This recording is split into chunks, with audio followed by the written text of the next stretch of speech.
Assalamualaikum warahmatullahi wabarakatuh. Alhamdulillahi rabbil alamin. Wassalatu wassalamu ala ashrafil mursalin nabiyyina wa maulana Muhammadin wa ala alihi wa sahbihi ajma'in. Wa ashhadu an la ilaha illallah wahdahu la syarika lah. Wa ashhadu anna Muhammadan abduhu wa rasuluh sallallahu alaihi wa ala alihi wa sahbihi wa man tabi'ahum bi ihsanin ila yaumiddin. Alhamdulillah, puji syukur kita haturkan kehadirat Allah Subhanahu wa taala. Di kesempatan pagi hari ini kembali kita bisa melaksanakan kajian bersama. Semoga Allah Subhanahu wa taala menjadikan forum kita adalah forum yang diberkahi oleh Allah. Kita akan membahas tentang fikih bermadhab. Bagi Anda yang memiliki buku, silahkan dibuka di halaman 117. Jadi ketika buku ini saya tulis, saya menyebutkan beberapa bab dalam buku ini. Salah satunya adalah bab tentang bagaimana etika bermadhab. Kemudian setelah selesai ditulis, kita menentukan judul bukunya. Ada banyak pilihan judul buku. Ada fikih ikhtilaf, ada fikih bermadhab, kemudian pengantar ijtihad, etika dalam meminta fatwa, dan seterusnya. Dari sekian banyak judul bab itu, nampaknya yang lebih layak untuk dijadikan sebagai judul buku adalah fikih bermadhab. Itulah yang kemudian melatar belakangi kenapa buku yang kita bahas ini berjudul fikih bermadhab. Yang itu sebenarnya merupakan cuplikan dari salah satu judul bab yang ada di buku tersebut. Sebenarnya metode semacam ini tidak jauh dari bagaimana para ulama dalam memberikan nama untuk surat dalam Al-Quran. Menurut sebagian pendapat bahwasanya surat dalam Al-Quran namanya merupakan hasil ijtihad. Sebagian dari nama-nama surat dalam Al-Quran merupakan hasil ijtihad. Mereka memberikan nama dengan mencuplik salah satu kata yang ada dalam surat itu. Seperti surat An-Nas yang di situ ada kata An-Nas, Qul a'udzu birabbin nas. Atau surat Al-Falaq yang di situ ada kata Al-Falaq, Qul a'udzu birabbil falaq. Atau surat An-Nasr karena di situ ada kata Nasrullah, idza jaa nasrullahi wal fath. Dan yang lainnya. Sehingga kita mengenal ada surat Asy-Syams, Ad-Duha, Al-Qari'ah, dan aneka surat-surat yang kita kenal. Penamaan itu dengan mencuplik salah satu kata yang ada dalam surat tersebut.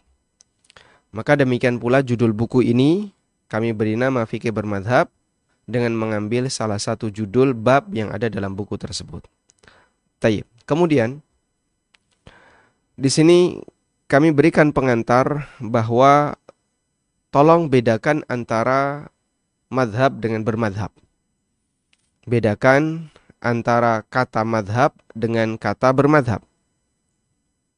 Madhab adalah sebuah metodologi tertentu dalam memahami agama, dalam memahami fikih-fikih dalam agama. Memahami ijtihad yang disampaikan oleh para ulama ketika menjelaskan tentang bagaimana cara beribadah. Sedangkan bermadhab berarti mengikuti suatu metodologi tersebut. Mengikuti salah satu metodologi tersebut. Dengan demikian istilah bermadhab berarti mengikuti madhab. Sedangkan madhab adalah sesuatu yang sudah ada di alam ini.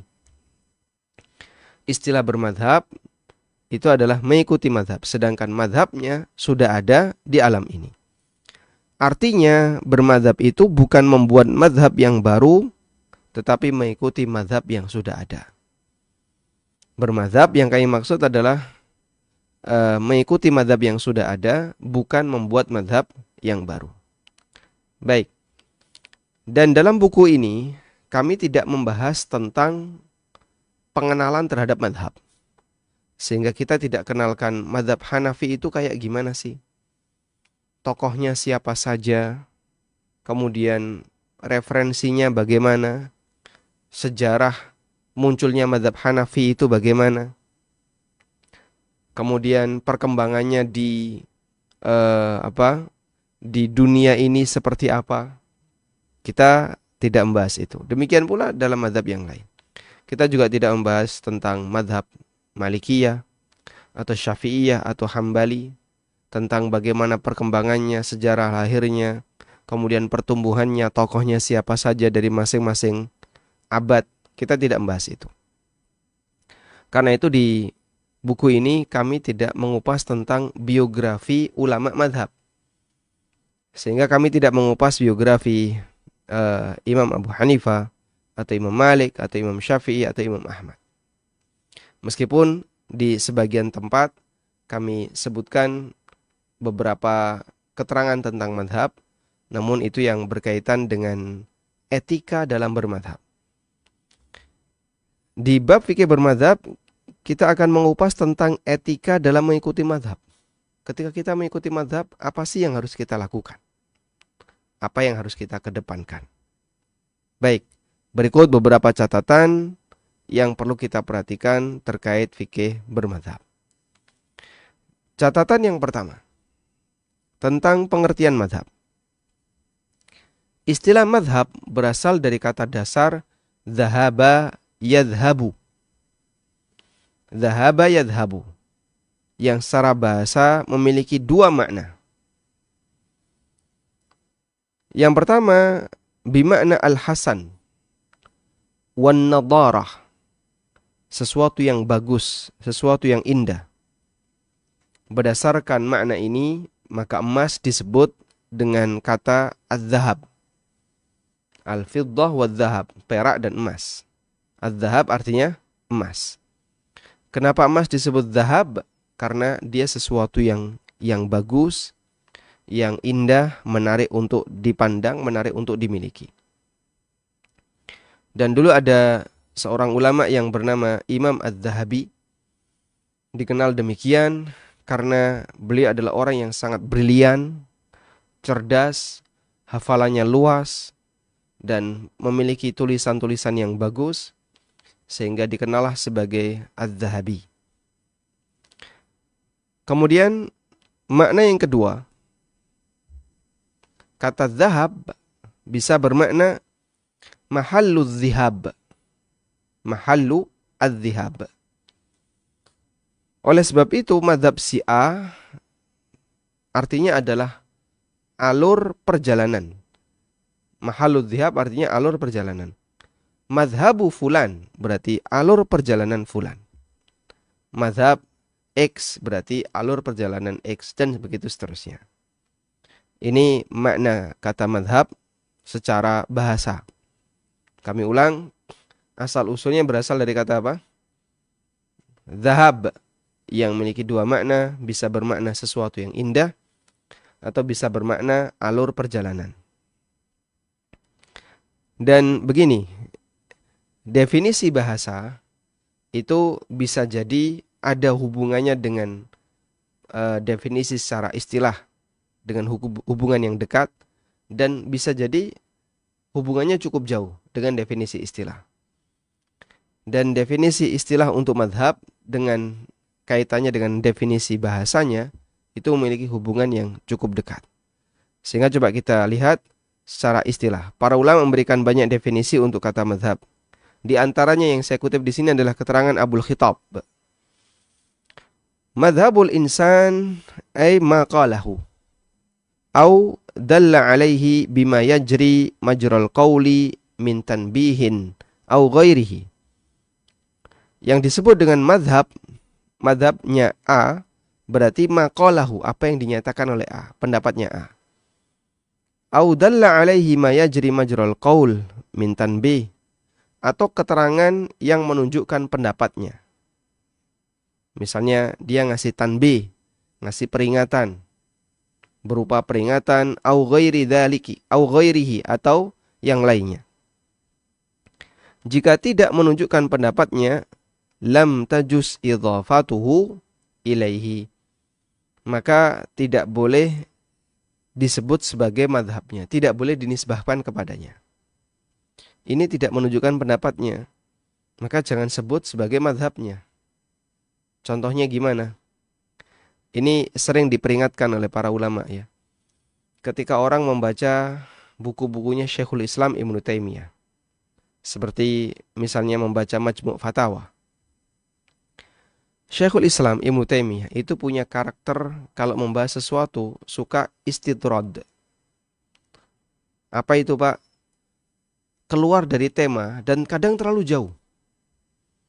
Sehingga misalnya bahas masalah fikih A, fikih tentang sholat. Lalu makna sholat, di antara penyebutan sholat dalam Al-Quran adalah sholat disebut dengan al-iman. Nanti kemudian beliau menyimpang terlalu jauh membahas iman dan kaitannya dengan amal hamba. Dibahas. Padahal ini sebenarnya bahas sholat. Tapi membahas akidah dulu tentang masalah iman dan kaitannya dengan amal hamba. Nah, model seperti ini disebut dengan istitrad.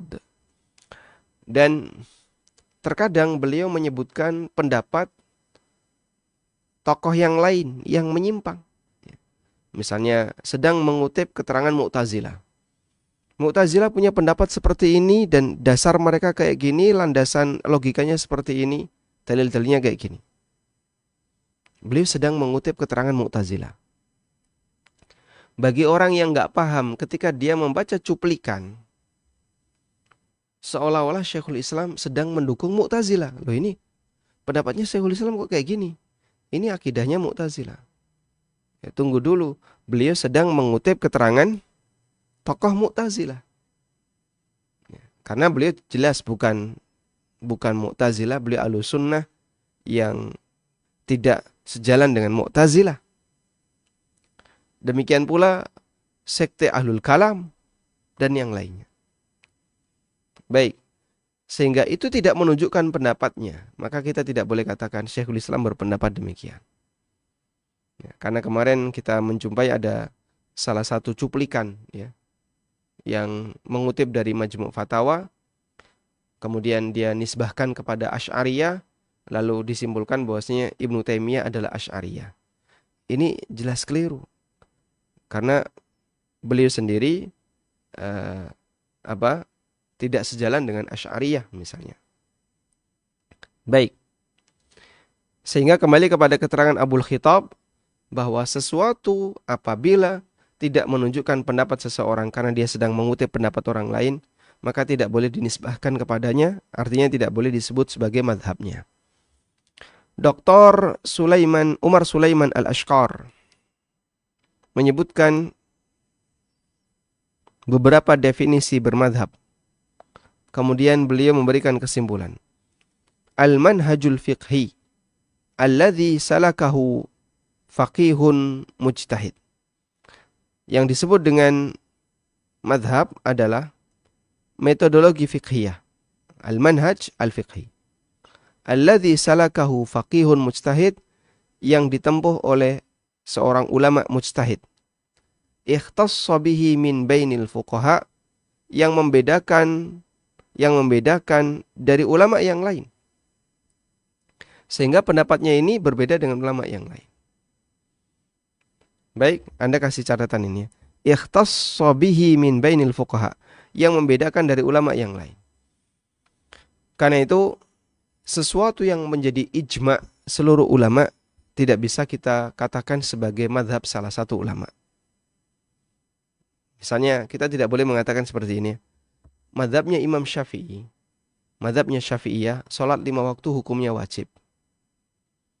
Ya nggak perlu nyebut madhabnya Syafi'iyah, Pak. Semua kaum muslimin mengatakan sholat 5 waktu hukumnya wajib. Khamr itu haram adalah bagian dari madhab Syafi'iyah. Anda nggak perlu mengatakan seperti itu. Karena haramnya khamr adalah pemahaman seluruh kaum muslimin. Wajibnya puasa Ramadan bagian dari mazhab Syafi'iyah. Oh enggak, jangan seperti itu. Karena sesuatu yang sudah menjadi ijma', kesepakatan seluruh umat, tidak boleh dinisbahkan kepada salah satu mazhab. Sebab mazhab itu ikhtassa bihi min bainil fuqaha. Mazhabnya fulan adalah metodologi fiqhiyah yang dimiliki oleh fulan, dan itu berbeda dengan apa yang diikuti oleh ulama yang lain.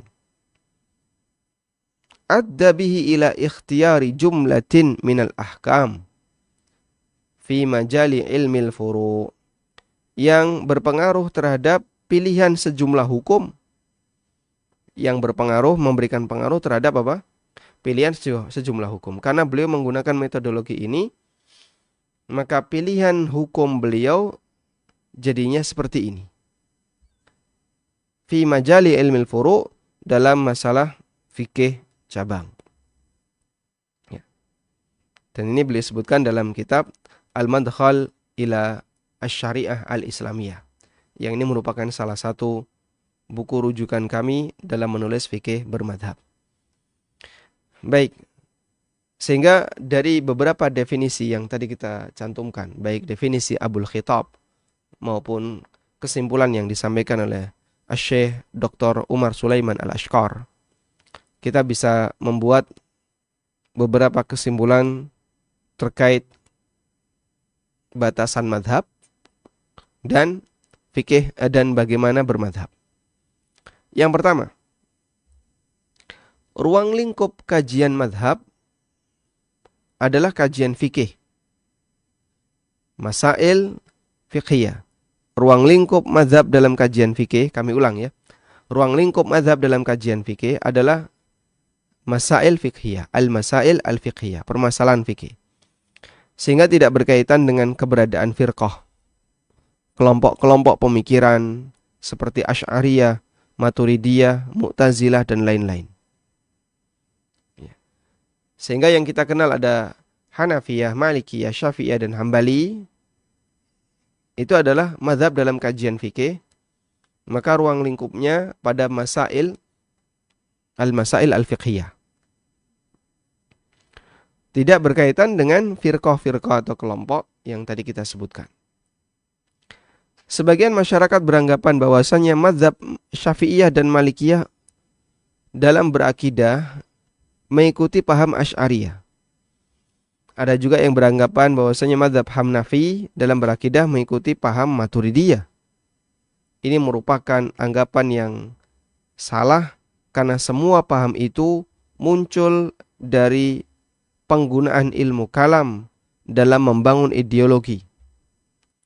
Semua paham-paham itu, Asy'ariyah, Maturidiyah, Mu'tazilah, dan seterusnya, muncul sebagai pengaruh dari penggunaan ilmu kalam dalam membangun ideologi. Sehingga kalau kita mengenal istilah paham kalamiyah yang menggunakan ilmu kalam, ulama memahami istilah paham ilmu kalam itu mengarahnya adalah kepada Asy'ariyah, Maturidiyah, Mu'tazilah, kemudian Jahmiyah, dan aneka firqah-firqah terkait masalah ideologi. Yang kita tahu bahwasanya ideologi ini, paham-paham tadi, lebih banyak dibangun di atas latar belakang ilmu kalam. Adapun mazhab Hanafiyah, Malikiyah, Syafi'iyah, dan Hambali muncul dari perbedaan ijtihad dalam masalah fikih. Dan mana yang lebih dulu? Asy'ari atau Syafi'iyah, Hambali, Malikiyah? Jawabannya, mazhab itu jauh lebih dulu. Asy'ari ya, muncul di abad 4, ya. Awal-awal abad 4 Hijriyah. Ya, meskipun Mu'tazilah datang lebih awal. Karena Asy'ari muncul belakangan setelah Mu'tazilah. Baik, kita tidak sedang bahas itu. Namun kalau kita perhatikan, ini datangnya lebih dulu. Mazhab datangnya lebih dulu dibandingkan paham-paham ideologi tadi. Maka bagaimana mungkin itu disinkronkan? Sehingga yang ada adalah ada sebagian ulama yang mengikuti paham ini. Ada sebagian ulama lagi yang mengikuti paham B, paham C, dan seterusnya. Dr. Abdus Salam Asy-Syuair mengingatkan kesalahpahaman ini dan beliau mengatakan, laqad sada 'inda ba'din nas anna al-madhhab al-fulani yatabannahu ahlul firqah al-fulaniyah min dzawil i'tiqad al-kalami. Sudah tersebar di sebagian masyarakat bahwa mazhab A mengadopsi paham ideologi ilmu kalam tertentu. Faja'alu ashab Abi Hanifah yattabi'una Aba Mansur al-Maturidi wa ashabu Malik wa Syafi'i yattabi'una Abul Hasan al-Asy'ari. Sehingga mereka menganggap bahwasanya penganut mazhab Abu Hanifah mereka mengikuti pahamnya Abu Mansur al-Maturidi. Sedangkan mazhabnya para penganut Malikiyah, para penganut mazhab Malikiyah dan Syafi'iyah, mereka mengikuti Abul Hasan al-Asy'ari. Lalu beliau mengatakan, "Walaysa dzalika kadzalik." Fama Abu Mansur wala Abul Hasan wala ghairuhum illa qad ja'u ba'dal a'immah bi azminatin tiwal. Dan realitanya tidak demikian. Abu Mansur al-Maturidi, Abul Hasan al-Asy'ari, dan para tokoh-tokoh pemikiran yang lainnya, mereka itu datang belakangan setelah para ulama 4 mazhab bi azminatin tiwal, dalam jarak waktu yang sangat jauh. Ya. Sehingga tokoh-tokoh itu baru muncul jauh belakangan setelah masa para imam mazhab. Fanisbatu hadhil madhahibil fiqhiyah li hadhil madhahib kalamiyah min asyaddil kadzib. Lalu beliau tegaskan, maka mengkaitkan antara mazhab para ulama fikih dengan aliran-aliran pemikiran ilmu kalam ini termasuk kedustaan yang besar. Tidak ada hubungannya kok dikaitkan. Syafi'iyah itu Asy'ari. Apa hubungannya? Tidak ada hubungannya. Kenapa dikaitkan? Sehingga ketika mengkaitkan itu sama dengan yaitu bentuk kesalahpahaman dalam memahami madhab yang ada dalam realita kehidupan kita. Baik. Kemudian yang kedua, bahasanya madhab hanya berlaku untuk masalah yang belum disepakati, serta berlaku juga untuk permasalahan yang bersifat absolut, bagian dari agama. Absolut bagian dari agama. Afwan ya. Ini mungkin yang lebih tepat, tidak berlaku. Saya ulang ya. Mazhabnya berlaku untuk masalah yang belum disepakati dan tidak berlaku untuk permasalahan yang bersifat absolut bagian dari agama. Ma'lum minad-din bid-darurah. Adapun masalah yang disepakati tidak bisa disebut sebagai bagian mazhab apapun. Masalah yang disepakati tidak bisa disebut sebagai bagian dari mazhab apapun. Ada banyak hukum yang disepakati oleh umat Islam atau bersifat absolut bagian dari agama. Misalnya tadi kita sebutkan wajibnya sholat 5 waktu, wajibnya puasa Ramadan, haramnya khamar, haramnya babi, bangkai, haramnya zina dan sebagainya. Kita tidak bisa menisbahkan dalam mazhab Syafi'i, dalam mazhab Hambali, dalam mazhab Maliki, zina hukumnya haram. Pak, nggak usah nyebut mazhab, Pak. Ini sudah menjadi hal yang seluruh kaum muslimin paham. Hukum-hukum semacam ini tidak bisa dinisbahkan atau disandarkan ke mazhab apapun. Oleh sebab itu kita tidak bisa mengatakan sholat 5 waktu hukumnya wajib dalam mazhab Syafi'i. Dalam mazhab Hambali, makan riba hukumnya haram. Ya, tidak perlu seperti itu. Al-Qarrafi mengatakan, la yuqal hadha madhabu Malikin aw Syafi'i illa fima yakhtassu bihi. Tidak boleh dikatakan ini mazhab Malik, ini mazhab Syafi'i kecuali untuk pendapat yang menjadi ciri khasnya. Li'annahu zahirul lafzi fil idhafati wal ikhtisas. Karena ya, itulah makna yang tergambar dalam penggunaan istilah penisbatan. Kenapa dinisbahkan ke Syafi'iyah? Ya karena dia beda sama yang lain. Karena beda sama yang lain. Kalau tidak ada yang beda, sama semua, ya berarti semuanya punya hak yang sama untuk memiliki pendapat itu. Maka tidak bisa dinisbahkan kepada salah satu. Contoh sederhana seperti ini ya. Benda milik pribadi bisa dinisbahkan kepada pemiliknya. Ini HP milik siapa? Oh, ini HP milik si A. Ya, memang karena siapa miliknya? Ini HP-nya A. Begitu kan? HP-nya A. Kenapa? Ini karena memang milik pribadi A. Sungai ini milik siapa? Milik A, B, C atau siapa? Ya ini nggak bisa kita nisbahkan milik A, milik B, milik C. Tapi dia berada di depan rumahnya A. Dia berada di belakang rumahnya B. Nggak bisa dinisbahkan demikian. Sebab sungai ini milik siapa? Semua orang punya hak untuk memanfaatkannya. Tidak milik siapapun. Baik. Keterangan yang lain juga disampaikan oleh Ahmad Ad-Dardir, ulama Malikiyah. Al-ahkamul lati nassa syari'u 'alaiha fil Qur'an aw fis sunnah la tu'addu min madhhabi ahadin minal mujtahidin. Hukum yang telah ditegaskan syariat dalam Al-Qur'an atau sunnah tidak bisa dinilai sebagai pendapat ulama mujtahid manapun. Sehingga Quran misalnya mengatakan aqimus shalah, tegakkan salat. Madhabnya fulan adalah wajibnya menegakkan salat. Tidak perlu seperti itu. Kenapa? Karena ini adalah ahkam allati nassas syari' 'alaiha. Hukum yang telah ditegaskan oleh syariat dalam Al-Quran maupun hadis Nabi Sallallahu Alaihi Wasallam. Baik. Nah, dua batasan ini penting untuk diperhatikan. Jadi mazhab itu berkaitan dengan masail fiqhiyah, dan yang kedua mazhab itu berkaitan dengan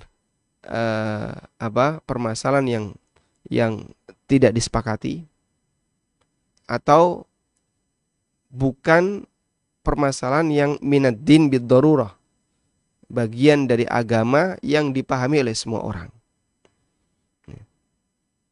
Wallahu alam, semoga bisa dipahami dengan baik. Walhamdulillahirabbil alamin. Baik.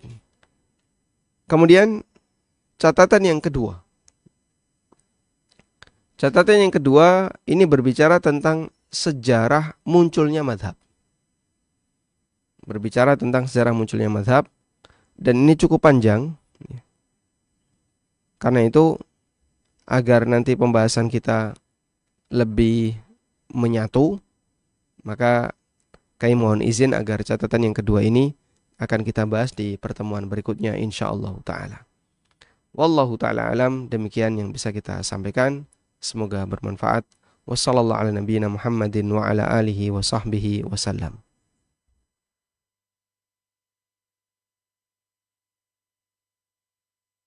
Diisi oleh Ustadz Amin Nurbaik, Ustadz Wira Mandiri, Ustadz Ristian Ragil, Ustadz Amir As-Soronji, Ustadz Musa Jundana, Ustadz Muhammad Abu Rifai, dan para asatidzah Jogja lainnya, serta untuk meningkatkan pelayanan kepada kaum muslimin melalui Yayasan Amal Abadi Indonesia yang mengelola lembaga Indonesia Bersih Riba, tim perawat jenazah Al-Baqi, konsultasi zakat dan waris. Insya Allah akan dibangun kantor dan studio ANB Channel yang representatif serta kantor Yayasan Amal Abadi Indonesia. Mari dukung dengan menginfakkan sebagian harta kita melalui Bank Syariah Indonesia atas nama Yayasan Amal Abadi Indonesia dengan nomor rekening 7441998877. Jazakumullah khairan wa barakallahu fikum.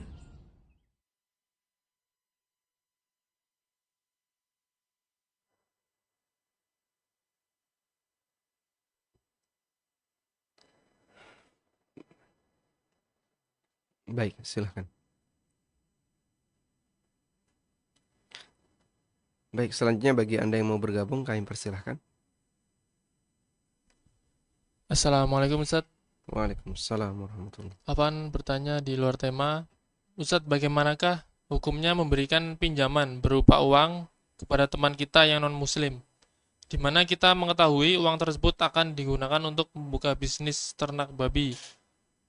Apakah boleh memberikan pinjaman semacam ini, atau jika tidak untuk kerjasama dalam bisnis semacam ini, itu gimana ya Ustadz? Karena kan dalam agama kita babi itu adalah haram. Jazakallahu khairan.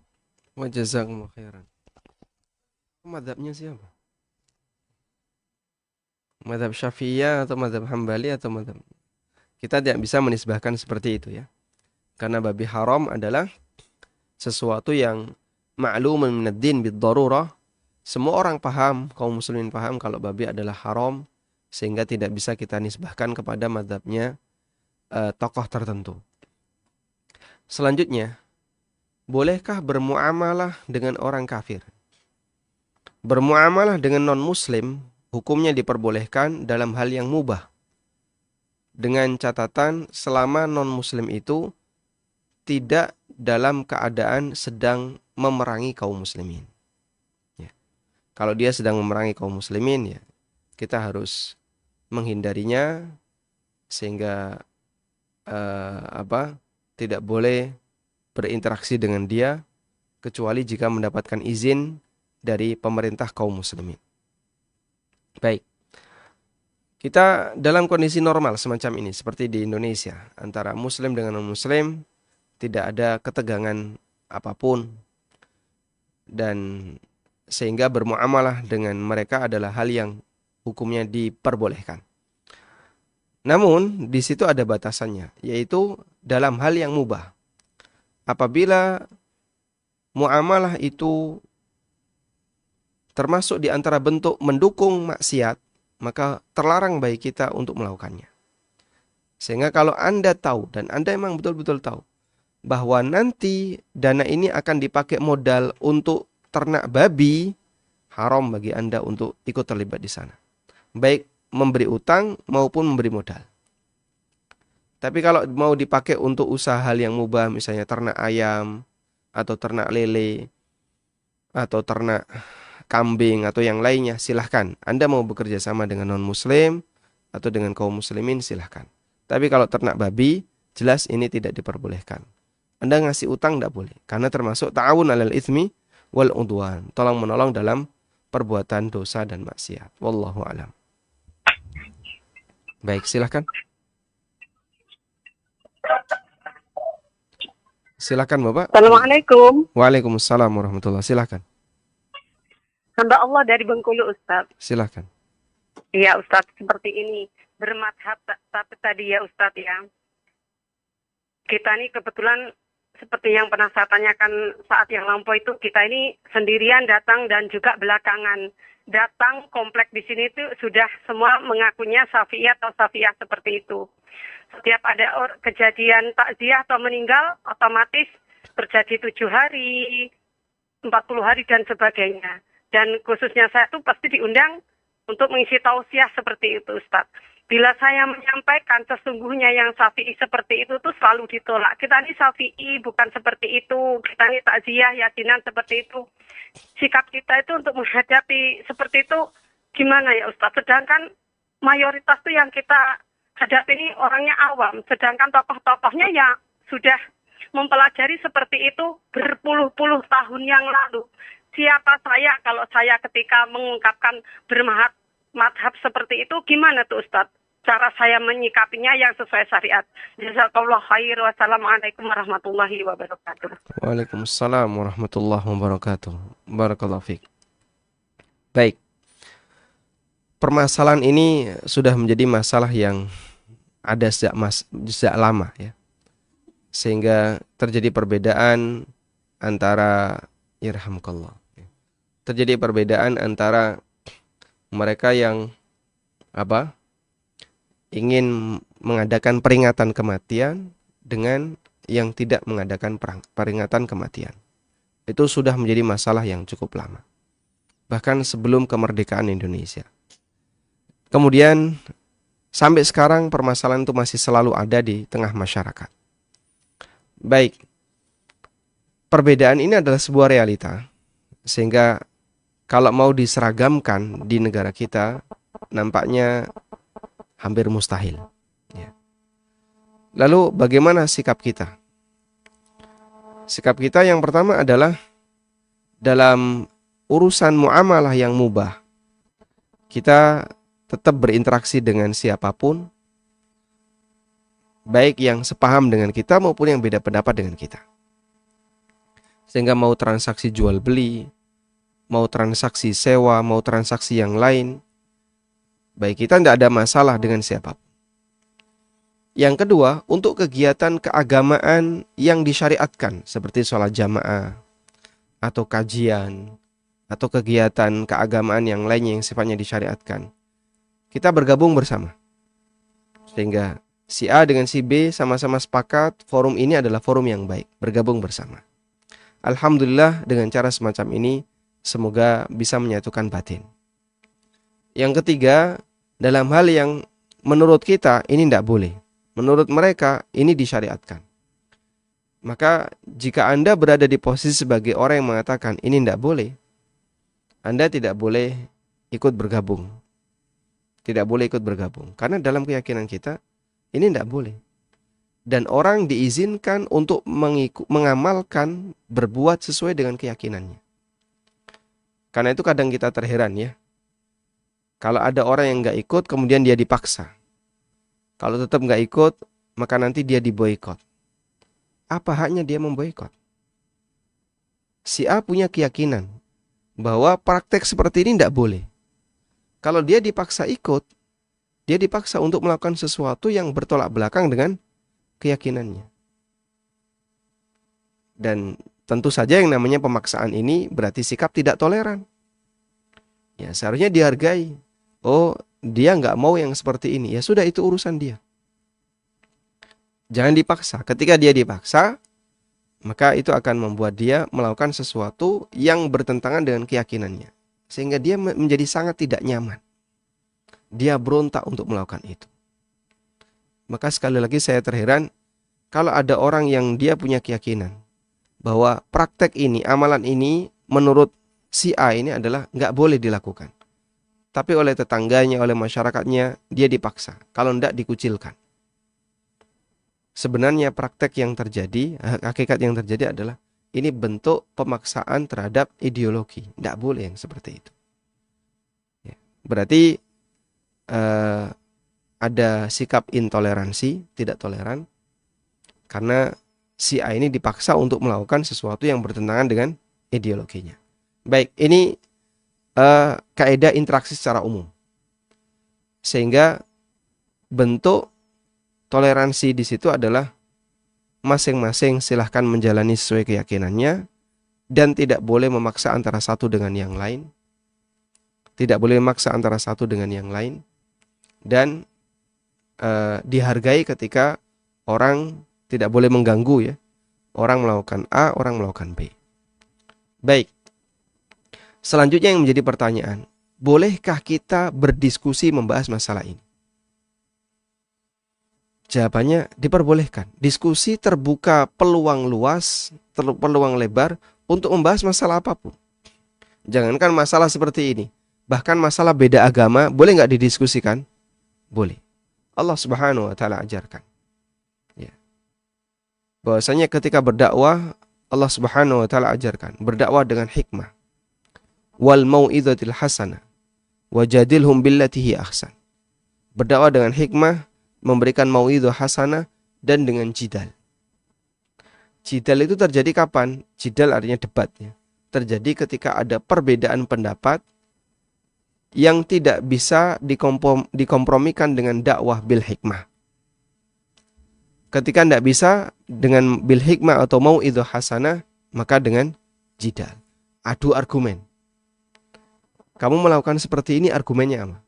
A, B, C. Baik, menurut kami perbuatan ini dilarang. Argumennya X, Y, Z. Nah, orang kan punya akal. Dengan akalnya itu dia bisa menimbang. Dari dua argumen ini, mana yang lebih mendekati kebenaran?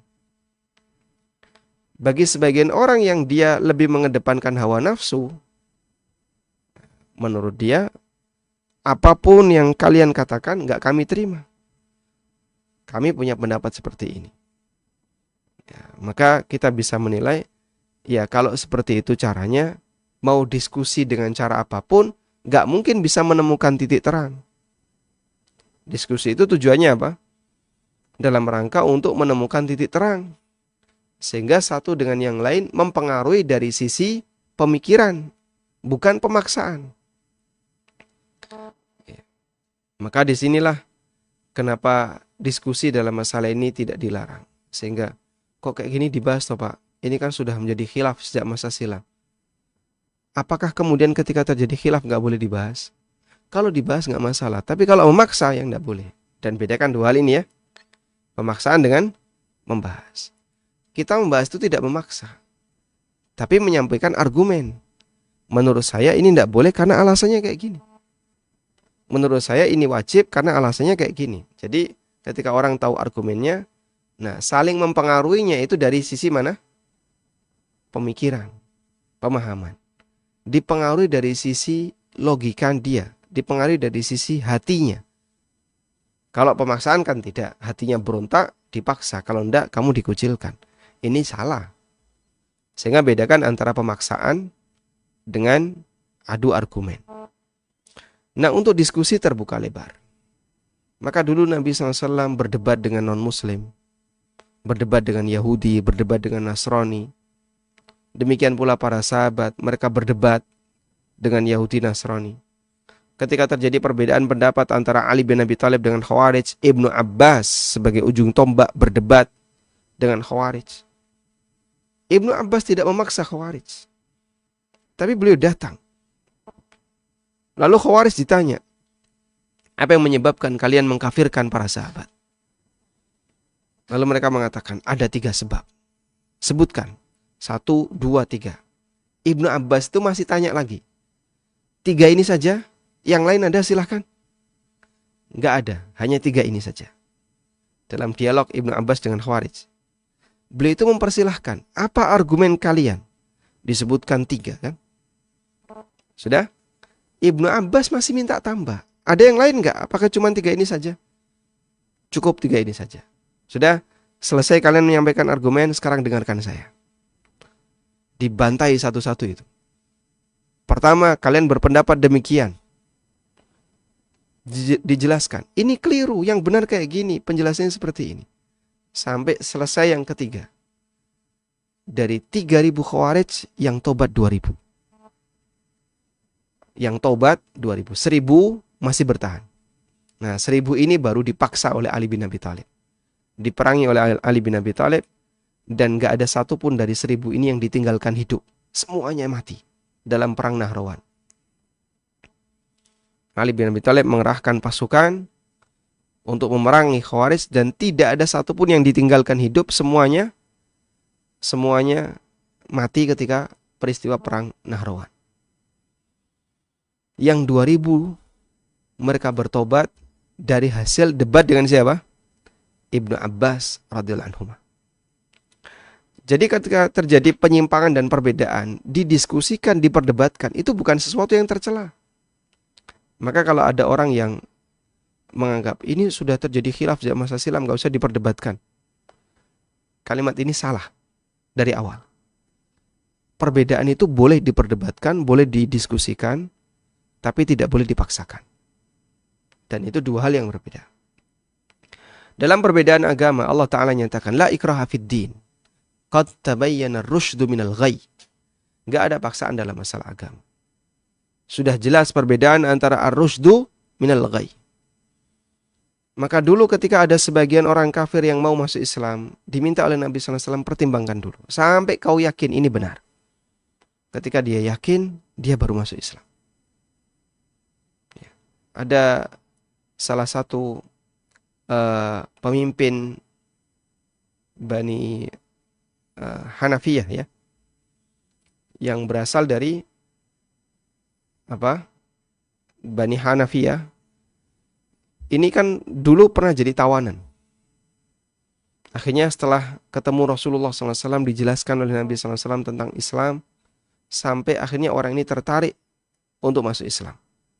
Sumamah ini tertarik untuk masuk Islam. Akhirnya Sumamah masuk Islam. Dan itu setelah mempertimbangkan beberapa hari. Diskusi dengan Rasulullah SAW, dengan para sahabat. Akhirnya setelah dia menemukan titik terang, ini adalah agama yang benar, kemudian dia masuk Islam. Abul As bin Rabi, menantunya Nabi SAW, pernah menjadi tawanan. Lalu Zainab, putri Rasulullah SAW, memberikan kepada ayahnya kalung yang itu peninggalan Khadijah. Diberikan oleh Zainab. Zainab ini istrinya Abul As. Tolong bebaskan suami saya dan ini tebusannya. Nabi SAW ketika melihat kalung itu kan menangis. Teringat putrinya, Zainab putri pertama ya. Beliau menangis, akhirnya Abul As dibebaskan. Ketika Abul As dibebaskan, beliau sudah berada di Madinah selama sekian hari, melihat bagaimana suasana kaum muslimin. Tertariklah untuk masuk Islam. Dan beliau tidak masuk Islam di Madinah. Pulang dulu ke Mekah. Sampai di Mekah, beliau menyatakan, aku beriman kepada Muhammad sallallahu alaihi wasallam. Beriman kepada apa yang dibawa oleh Nabi Muhammad sallallahu alaihi wasallam. Lalu setelah itu balik ke Madinah. Kenapa pernyataan itu tidak disampaikan di Madinah? Pernyataan masuk Islam tidak disampaikan di Madinah karena khawatir ada dugaan Abul As masuk Islam karena dipaksa oleh Nabi Muhammad SAW. Karena beliau ketika itu posisinya sebagai apa? Tawanan. Maka setelah bebas, pulang dulu ke Mekah. Sudah, ini kan sudah berada di posisi aman. Kalau mau gabung sama orang kafir, mudah. Gak ada paksaan apa lagi. Gak ada paksaan apapun. Lalu beliau menyatakan masuk Islam di Mekah. Kemudian setelah itu balik lagi ke Madinah, menyatakan masuk Islam di hadapan Rasulullah SAW. Itu contoh bahwa dulu Rasulullah SAW dalam masalah agama terkadang sebagiannya dipengaruhi dengan cara seperti ini. Dengan cara diajak diskusi, diajak debat, akhirnya dia mau masuk Islam. Maka adanya perbedaan itu bukan berarti menutup peluang untuk diskusi, peluang untuk dibuat dialog. Sehingga kita boleh berdiskusi, kita boleh berdialog dalam masalah perbedaan itu. Ada orang mau mengikuti silahkan, nggak mengikuti juga silahkan. Tapi kalau memaksa, nggak dilarang. Memaksa itu bentuk intoleran. Alhamdulillah kalau Anda berada di lingkungan yang mereka tidak memaksa, tapi membuka diri untuk diskusi. Ketika Anda menyampaikan dalam mazhab Syafi'i, bahwasanya kegiatan semacam ini tidak diizinkan dalam mazhab Syafi'i. Tapi kalaupun Anda tidak diterima, ya nggak jadi masalah. Sebab yang namanya diskusi, ya tetap peluangnya ada dua, antara diterima dengan tidak diterima. Bersabar untuk menyampaikan itu. Yang penting Anda jangan mengikuti kegiatan yang menurut keyakinan Anda itu dilarang, dan tidak perlu mengikuti jika memang itu dipaksakan, sebab bentuk pemaksaannya adalah tindakan yang tidak toleran. Wallahu a'lam. Baik, silahkan. Halo, Assalamualaikum warahmatullahi wabarakatuh. Waalaikumsalam warahmatullahi wabarakatuh. Menanyakan gini, Ustadz, ada sekeluarga, anaknya itu bermasalah karena kesalahan didik orang tua, tapi orang tua udah menyesal setengah mati lah, hanya Allah yang tahu penyesalan mereka. Nah itu anak itu bermasalahnya ngambil kendaraan orang, ya segala macam lah, dan tapi orang tuanya mengembalikan membayar ganti rugi lah gitu. Nah, apakah orang tuanya ini menanyakan apakah nanti misalnya salah satu orang tuanya itu meninggal dan meninggalkan harta waris, apakah yang pengeluaran orang tua itu untuk mengganti ganti rugi orang-orang lain itu menjadi pengurang bagi hak waris terhadap anak tersebut. Nah, kedua, ibunya tuh sampai takut trauma ketemu orang gitu karena didatengin orang terus ya karena anaknya ini. Dan apakah ibunya ini sampai menanyakan, bolehkah saya berdoa kepada Allah supaya Allah segera mencabut nyawa anak saya karena si ibu udah capek gitu, udah trauma, ketemu orang juga takut, ya apa segala macam gitu, Ustaz. Mohon nasihatnya nih Ustaz. Ini alhamdulillah orang tuanya ini mendengar ceramah Ustaz di televisi ini, tapi dia nggak berani untuk langsung bertanya. Terima kasih Ustaz, mohon nasihatnya. Assalamualaikum warahmatullahi wabarakatuh. Waalaikumsalam warahmatullahi wabarakatuh. Nah. Baik. Memang salah satu di antara potensi musuh bagi orang tua adalah anaknya. Ya ayyuhalladzina amanu inna min azwajikum wa auladikum aduwwan lakum fahdharuhum. Wahai orang-orang yang beriman, sesungguhnya di antara pasangan kalian, istri kalian atau anak kalian, aduwwan lakum, ada di antara mereka yang menjadi musuh bagi kalian. Fahdharuhum, karena itu waspadailah mereka. Sehingga dalam berinteraksi dengan anak, dengan keluarga, itu terkadang ada bagian di mana kita perlu mewaspadai, yang itu bisa menyebabkan anak kita berpotensi menjadi musuh kita. Dan salah satunya adalah ketika sang anak itu bikin masalah di lingkungan masyarakat, lalu membuat orang tuanya jadi malu, trauma, dan seterusnya. Kalau sampai itu terjadi dan Anda sudah beberapa kali mengalaminya, ketika orang tua bersabar dan berusaha untuk memperbaiki semampunya, maka insya Allah akan menjadi ladang dan tabungan pahala baginya. Selanjutnya, terkait pengeluaran yang sudah diberikan oleh orang tua untuk mengganti pelanggaran yang dilakukan oleh anaknya. Apakah ini bisa menjadi pengurang warisan apabila Allah takdirkan sang orang tua ini meninggal dunia? Karena orang tua ini juga punya anak yang lain. Wallahu alam, saya tidak mengetahui keterangan dari para ulama terkait kasus ini. Jadi bagi saya ini satu kasus yang baru, ya. Sehingga saya mohon izin untuk mempelajari terlebih dahulu. Jika ada anak yang melakukan tindakan kriminal, lalu orang tua yang mengganti rugi, apakah itu bisa menjadi pengurang warisan ataukah tidak? Mohon untuk diberi waktu tunda, fanadhiratun ila maisarah, sampai mudah bagi saya untuk bisa mempelajarinya.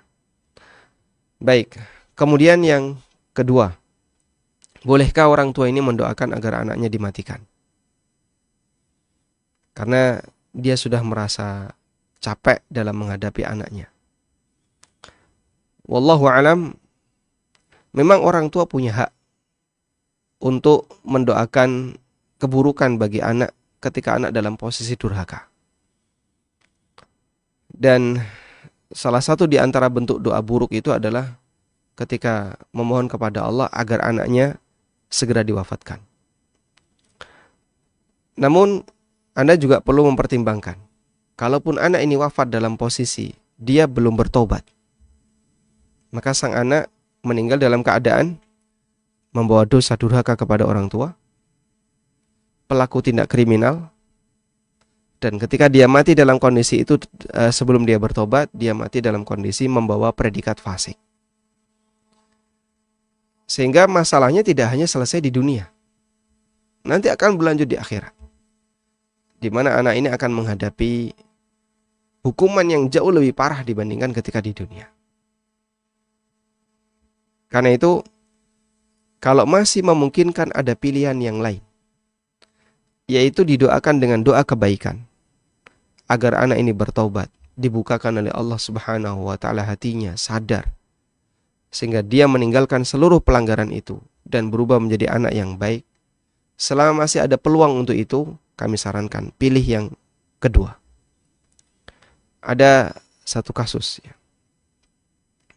Semoga dengan doa orang tua yang tulus, ya, akan membuat sang anak bisa berubah. Ada satu kasus.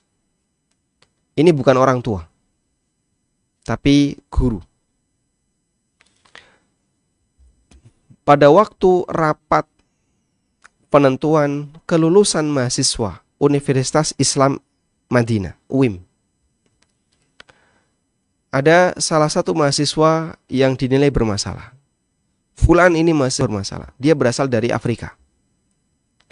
Nakal, jarang masuk, suka mendolimi temannya, dan aneka pelanggaran yang lainnya. Sampai akhirnya dalam rapat itu dosen sepakat mahasiswa ini tidak diluluskan karena akhlaknya nggak karuan. Dan UIM itu kan sistem paket, ya, nggak ada tugas akhir. Sehingga kalau ada orang yang dia kuliah dari semester 1 sampai semester 8, semua mata kuliahnya diikuti penuh, sesuai dengan paket, lulus. Nggak ada tugas akhir. Sudah? Kemudian dosen sepakat tidak diluluskan. Syekh bin Bas yang waktu itu ikut hadir dalam rapat. Beliau mengatakan, tunggu sebentar. Setelah itu beliau berdoa di forum itu. Beliau berdoa ya meskipun tidak dikeraskan. Memohon kepada Allah Ta'ala agar sang anak ini dibukakan, mahasiswa ini dibukakan hatinya dan menjadi mahasiswa yang baik, orang yang baik. Lalu beliau memohon kepada forum, saya minta tolong luluskan dia. Akhirnya karena Syekh bin Bas yang minta, diluluskan mahasiswa ini. Lulus. Dia dapat ijazah sebagai lulusan Universitas Islam Madinah. Sudah, pulanglah mahasiswa ini ke daerahnya di Afrika. Setelah sekian tahun, ada salah satu dai dari Saudi yang datang ke Afrika. Kemudian mendatangi daerah mahasiswa ini. Lalu tanya sama masyarakat, gimana kondisi masyarakat di sini? Masya Allah, kami merasa beruntung ada salah satu lulusan Madinah yang beliau itu berdakwah menjadi imam, tokoh masyarakat di tempat ini dan memberikan banyak perubahan. Sehingga banyak di antara kami yang mengenal Islam, dekat dengan syariat, tahu agama dari jasa beliau dan dakwah beliau. Akhirnya orang ini penasaran, bisa nggak saya dipertemukan dengan dia? Diantarkan, ketemulah mahasiswa tadi. Ketemu. Masya Allah, beliau kaget. Dulu dia mau divonis untuk tidak lulus. Sekarang jadi dai kibar di daerahnya yang banyak memberikan perubahan bagi masyarakat. Doa itu Masya Allah bisa mengubah karakter sesuai dengan apa yang Allah kehendaki. Maka orang tua punya senjata doa. Memohon kepada Allah agar Allah Ta'ala membukakan hati sang anak dan memberikan kesempatan tobat bagi sang anak. Sehingga nanti dibalik keadaannya. Yang pertama awalnya menjadi orang yang suka berbuat kriminal. Kemudian dibalik menjadi orang yang suka berbuat baik, bahkan memperbaiki masyarakat. Ya mungkin untuk saat ini nama baiknya hilang. Tapi kebaikan yang banyak bisa mengubur keburukan yang banyak. Kami berharap semoga dengan doa semacam ini nanti anak ibu akan bisa berubah menjadi baik. Dan dahulukan ini sebelum Anda berdoa memohon agar sang anak diwafatkan oleh Allah Subhanahu wa taala. Wallahu taala alam. Demikian semoga bermanfaat. Wassallallahu ala nabiyyina Muhammadin wa ala alihi wa sahbihi wa sallam. Wa akhiru da'wana anil hamdulillahi rabbil alamin. Wassalamualaikum warahmatullahi wabarakatuh.